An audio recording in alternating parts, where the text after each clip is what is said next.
Welcome back, everyone, for some more The One and Only Ruby.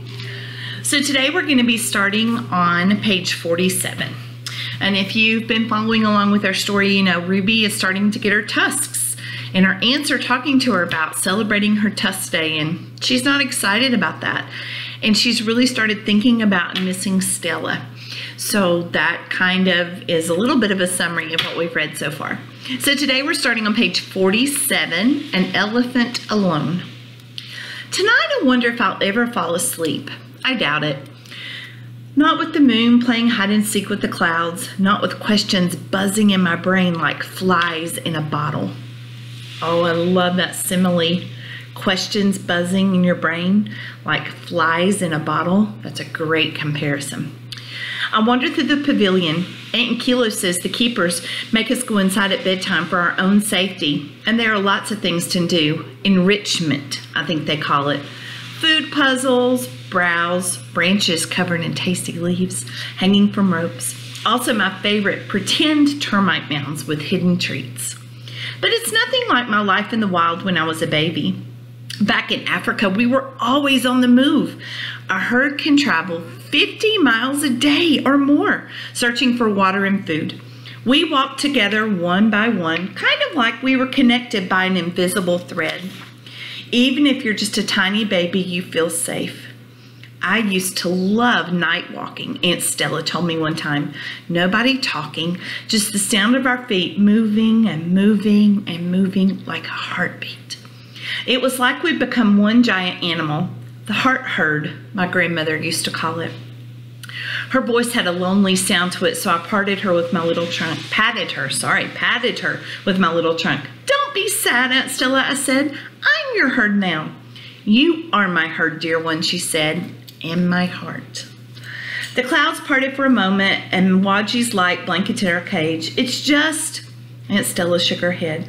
Wouldn't it be nice to be back with a herd, all of us moving together in the moonlight? Just imagine, Ruby. We'll have a herd again someday, Aunt Stella, I said, even though, of course, I had no idea if that was true. Perhaps, she said, just as Mwaji vanished again. We stared into the darkness, and after a while, I heard Aunt Stella whispering something. An elephant alone is not an elephant. It was the creed of the herd, the very phrase Aunt Akilo would someday ask me to memorize. But the words didn't make any sense. I'd been alone more times than I wanted to remember, and it wasn't like I'd ever stopped being me. So I want us to pay attention that here's that creed again. So we saw that in the glossary. Her aunts are trying to get her to memorize this. She's heard it from Aunt Stella, but we can tell by her frustration she doesn't know what it means. She doesn't know what an elephant alone is not an elephant. So it'll be interesting to see as their story continues if Ruby can figure that out. I mean, an elephant is an elephant, right? After a long while, I finally managed to doze off. I dream, as I sometimes do, of the bones. I'm all alone on the savannah, and they're gleaming in the moonlight, smooth and white and weirdly beautiful. Every time I touch one, it turns to dust. Page 50, Grumpy. In the morning, I feel tired and grumpy, which is kind of not me because I love morning. Morning means a scrumptious breakfast and pond play and mud fun and who knows what else. Morning is like a gift you get to open every single day. I love that sentence, so I'm going to read it again. Morning is like a gift you get to open every single day. My Aunt Xenia does not agree with me. She says mornings are an abomination, which I am pretty sure is not a good thing. She says she gets to be cranky until noon because she is the second oldest after Aunt Akilo, and she has earned the privilege to be unpleasant. Today I decide she has the right idea, so I join Aunt Xenia by her favorite rock. She calls it her shoulder boulder because it's perfect for leaning. Sometimes she rests there all day because she has arthritis in her feet after spending years pinned up in a little cage in a crummy zoo. Aunt Akilo says Aunt Xenia needs to move her old bones more and she'll feel better. Aunt Xenia says her old bones beg to differ. Aunt Xenia and I stand side by side. Neither of us says good morning. What's up? she asked after a long while. She has an excellent growly voice. You're usually so peskily perky in the morning. I'm trying something new. I call it the Grumpies. I approve, she said. It's quite refreshing. Aunt Eloise and Aunt Makiska trot past. They are the same size and almost the same age, although they aren't related. Because they have similar extra large ears and extra long trunks, visitors often think they're twins. Both Aunt Eloise and Aunt Makiska love to sing. They sing good morning and good night and how was your lunch and time for a dust bath. They sing about anything and everything. I think it's kind of sweet, even if they aren't always in tune. But Aunt Xenia says they would sing, come and get our delightful dung, if anyone would listen. Tomorrow's your test day, Aunt Eloise thrills, and Aunt Makiska echoes her, your test day. I pretend to smile, but I doubt it's very convincing. I'm a lousy actor. We start at the area near the border of Elephant Odyssey. The wire fence is covered with black material and yellow tape. Wonder what they're up to over there, Aunt Xenia says. Maybe they're making a bigger space for us, I say. You are an incredible optimist, said Aunt Xenia. They're no doubt building something for themselves. A store that sells t-shirts with our pictures on them, perhaps. Humans love making unnecessary things. Then they love buying the unnecessary things. Then they love throwing away unnecessary things. Maybe, I'll say. But I'm distracted by something interesting. A hole. A smallish, hard-to-see hole near a corner of the fence. So tomorrow's your test day, eh? Aunt Xenia asked. She doesn't sound particularly excited, but then she never does. Yep, I say. Yep, she repeats. I guess I can't avoid it, I say. Nope, she says. Nope, I repeat.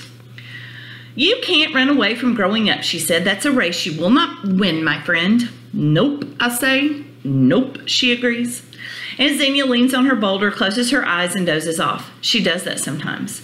Quietly, I head off toward the hole in the fence because despite what Aunt Xenia says, maybe I can win the race after all, or at least postpone it.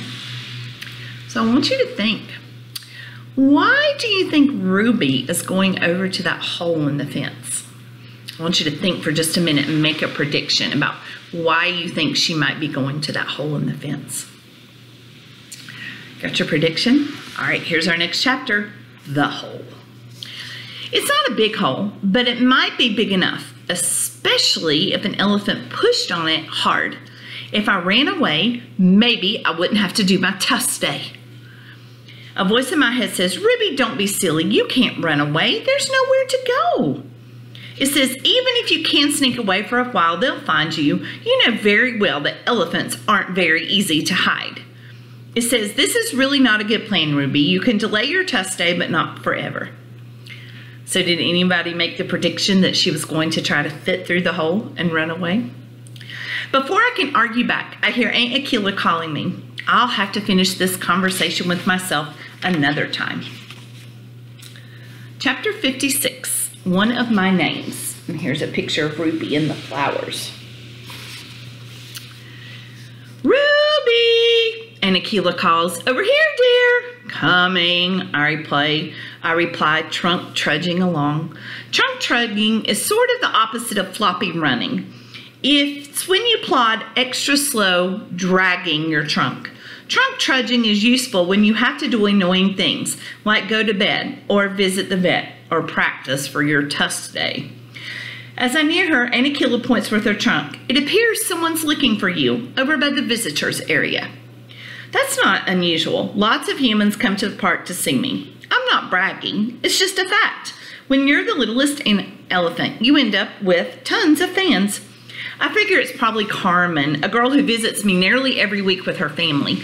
Carmen also starts to cry when her mother tells her it's time to leave the park. She says she wants to take me home with her. She wants me to be her pet and sleep in her bed and go to school with her for sharing time. I don't think I would like being a pet elephant, although Uncle Bob is a pet, even though he claims he's not. He lives with people who take him on walks and feed him treats and rub his tummy. That sure sounds like a pet to me. But Uncle Bob says he is a service dog because he is providing the service of being charming. When I get to the stone wall where most of my visitors are gathered, I look for Carmen, but she's nowhere to be found. Some of the people go, "Aw," when they see me. Lots of them take pictures. I raise my trunk and give my best cute baby elephant pose, and that's when I hear it. A man's voice calling my name. Not Ruby. One of my old names. One of my African names. All right, that's where we're going to stop for today. So what do you think this means? Why would someone be calling Ruby by an African name? And who do you think this might be? Lots of things to think about before our next chapter. Have a great day. See you soon.